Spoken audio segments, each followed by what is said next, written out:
नमस्कार, मैं राजकीय नेशनल महाविद्यालय जैसा कि हिंदी विभाग से सहायक प्रोफेसर मीनू रानी बोल रही हूँ।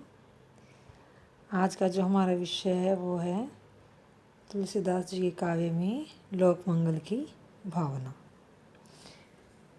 वैसे तो मंगल शब्दों का प्रयोग अनेक अर्थों में किया जाता है, जैसे शुभ, कल्याण, सौभाग्य, प्रसन्नता, आनंद, उल्लास आदि। और गोस्वामी तुलसीदास जी ने अपनी दो रचनाओं में मंगल शब्द का प्रयोग किया, जानकी मंगल और पार्वती मंगल। परंतु इन दोनों रचनाओं में इन्होंने मंगल के लिए विवाह का प्रयोग किया, मंगल शब्द के लिए, और यह शब्द नारी के साथ जुड़ा हुआ है। लेकिन मंगल शब्द का प्रयोग जब लोक के साथ होता है तो वहाँ इसका अर्थ लोक कल्याण या लोक उल्लास ही होगा। तुलसीदास एक सच्चे लोकनायक कवि थे। उन्होंने क्या तत्कालीन समाज को अच्छे प्रकार से जांचा और परखा था, और तत्कालीन सामाजिक, राजनीतिक, आर्थिक और सांस्कृतिक विषमताओं को अपनी आंखों से भी उन्होंने देखा। उस समय जो मुस्लिम बादशाहों के अत्याचारों के कारण कवि क्या अत्यधिक व्याकुल भी हो गए थे। वे इस बात को भली भांति से जानते थे कि तत्कालीन परिस्थितियाँ भारतीय समाज के लिए विशाप बन चुकी थी। विशेषकर हिंदू प्रजा पर मुस्लिम शासकों और राज्याधिकारों का घोर अन्याय और अत्याचार हो रहा था। लोगों में क्या निराशा और व्याकुलता उनके दिलो दिमाग पर बैठ चुकी थी, और कोई भी मुगल बादशाह के विरुद्ध आवाज़ उठाने में असमर्थ था, चाहे स्वयं कवि हो। इसलिए उन्होंने भक्ति के माध्यम से कि अपनी आवाज़ और विचारों को प्रस्तुत करने का प्रयास किया। विशेषकर रामचरितमानस में कवि ने लोक कल्याण की चेतना को मुखरित किया। हम निम्न प्रकार से क्या है कवि की लोक कल्याण भावना का परिचय जान सकते हैं। जैसे राम राज्य की कल्पना। रामचरितमानस में कवि ने क्या है कलयुग का वर्णन किया है। उसके द्वारा मुगलकालीन सामाजिक और राजनीतिक परिस्थितियों का यथाचित्रण भी किया गया है। कवि स्पष्ट लिखता है कि तत्कालीन हिंदुओं के धर्म, कर्म तथा वर्णाश्रम व्यवस्था विच्छिन्न हो चुकी थी। मुगल बादशाह और क्या उनके जो राज्याधिकारी थे निरंतर वो क्या कर रहे थे, भोग विलास में ही लीन रहते थे। समाज की मर्यादाएं भंग हो चुकी थी। अत्याचार, अनाचार और दुराचार का ही बोलबाला था। और उस समय जो मानव था वो भी क्या है संसार के मोह आकर्षण में ही, जैसे काम, क्रोध, लोभ, मोह, अहंकार का ही शिकार बना हुआ था। धर्म के स्थान पे क्या है पाप कर्म ही बढ़ रहा था। इसलिए क्या है इस प्रकार के राजनीतिक और सामाजिक व्यवस्था को देखकर कवि ने क्या है अपना दुख व्यक्त किया। साथ ही रामचरितमानस के उत्तरकांड में इन्होंने क्या है राम राज्य की विशेषताओं का वर्णन करते हुए एक ऐसे राज्य की कल्पना की जो प्रजा के लिए क्या सुखदायी और शांति में हो सकता हो। राम राज्य में इन्होंने कई प्रकार की विशेषताओं का उल्लेख किया। जैसे राम राज्य के सभी लोग के वर्णाश्रम के अनुसार ही कार्य करते हैं, धर्म का पालन करते हैं। कवि क्या कहता है कि यदि लोग सभी वेद के अनुसार अपने अपने कर्तव्य का पालन करेंगे तो उनके सुख की प्राप्ति भी होगी। उन्होंने कहा भी है कि जहाँ की देहिक दैविक भौतिक तापा राम राजने का ही व्यापा, सब नर कर ही परस्पर प्रीति, चल ही स्वधर्म नीरत श्रुति रीति। यानी कि उन्होंने उत्तरकांड में कवि ने राज्य और प्रजा को एक दूसरे के लिए कल्याणकारी माना, और राम राज्य की इतनी सुंदर कल्पना की कि उसके राज्य में कोई भी किसी प्रकार से दुखी नहीं हो सकता अगर वह धर्म के मार्ग के अनुसार और सामाजिक मर्यादाओं का पालन करने वाला हो। कवि कहते भी हैं कि नहीं दरिद्र कोई दुखी न दीना, नहीं को अबूझ न लक्षणहीना, राम राज कर सुख संपदा, बरनी न सकी फनीश शारदा। आगे जो पॉइंट है वो है राम राज्य में शालीनता और मर्यादा। जैसे पहले बताया गया है कि जैसे तुलसीकालीन शासक तलवार के बल पर क्या है हिंदू समाज का शोषण कर रहे थे। मुस्लिम अधिकारी कर्मचारी निरंतर अत्याचारों द्वारा प्रजा को भयभीत कर रहे थे। न कोई व्यवस्था थी न कोई नियम।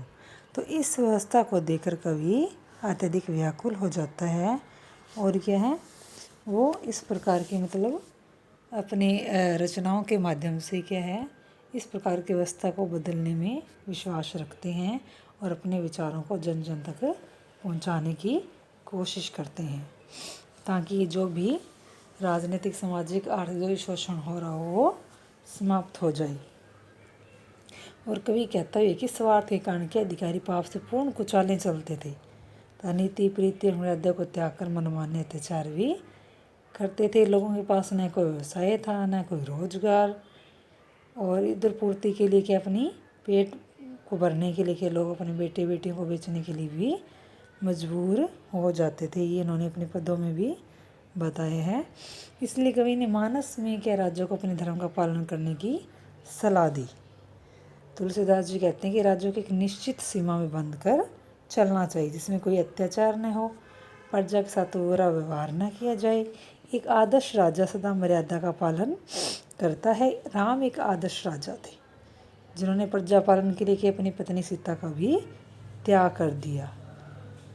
कई बार तुलसीदास जी अपनी रचनाओं के माध्यम से श्री राम के मुख से कहलाते भी हैं कहलवाते भी और कहते भी हैं कि राजा राम प्रजा पर कोई भी अन्याय नहीं करेगा, प्रजा निडर होकर मुझे अनुचित कार्य से रोक दे अगर मैं कोई अनुचित कार्य करूं तो।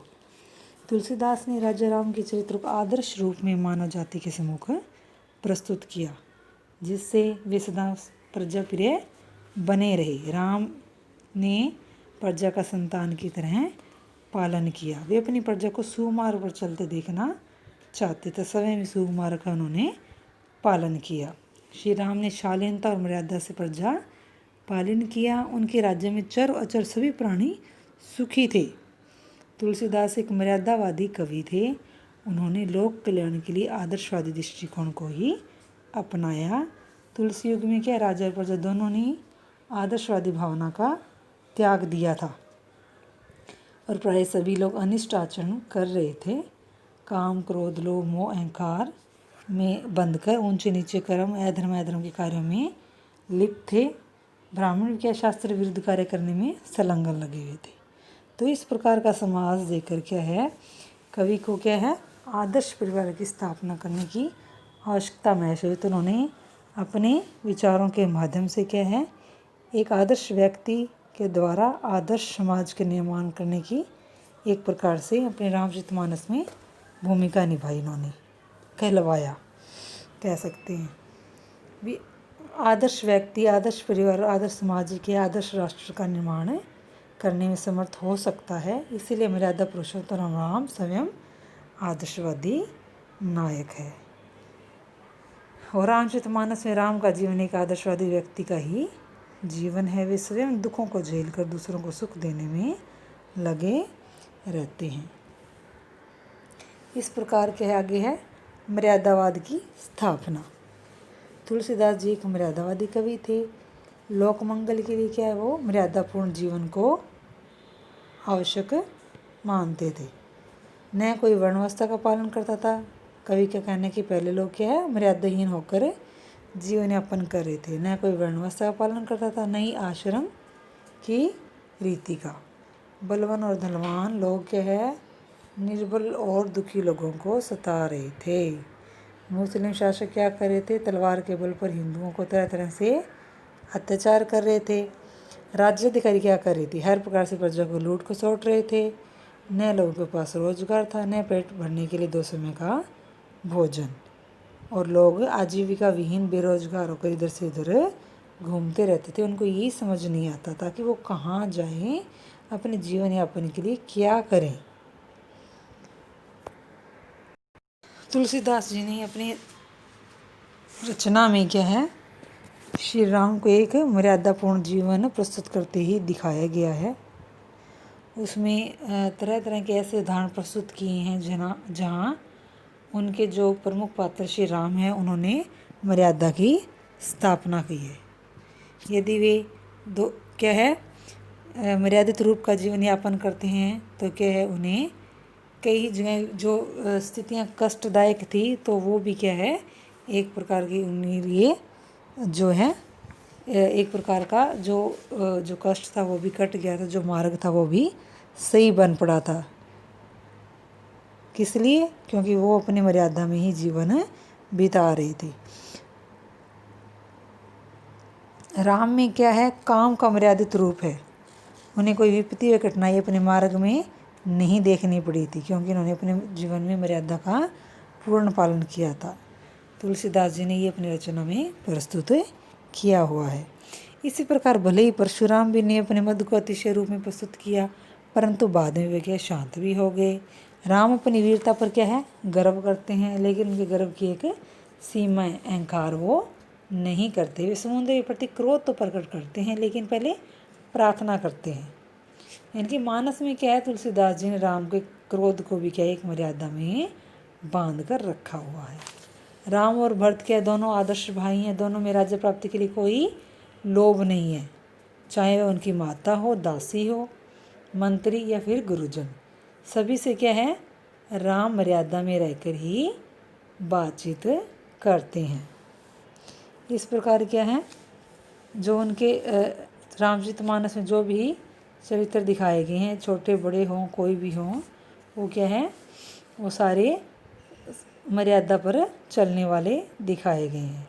और तुलसीदास जी यही कहते हैं कि समाज मर्यादा पर चलते हुए क्या है अपने कर्तव्य का पालन करे, और क्या अमीर गरीब छोटे बड़े सभी की चिंता उसे करनी चाहिए। तो इसे ही क्या है हम लोक मर्यादा लोक मंगल की भावना कह सकते हैं। आगे है जैसे समन्वय भावना। समन्वय भावना हम बार बार जैसे पढ़ रहे हैं कि तुलसीदास एक समन्वयवादी कवि थे, और क्या है उन्होंने क्या है अपनी रचनाओं में कई परिस्थितियों में क्या है समन्वय भावना दिखाई है।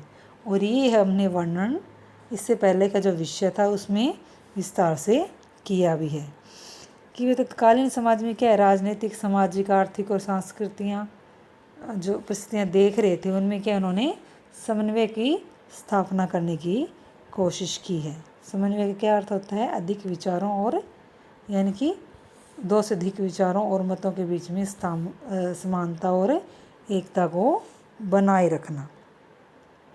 और इस बारे में आचार्य हजारी प्रसाद द्विवेदी ने भी क्या कहा है, भारतवर्ष का लोकनायक वही हो सकता है जो समन्वय कर सके, क्योंकि भारतीय साहित्य में नाना भौतिक परस्पर विरोधी संस्कृतियाँ, साधनाएं, जातियाँ, आचार निष्ठा और विचार पद्धतियाँ प्रचलित है।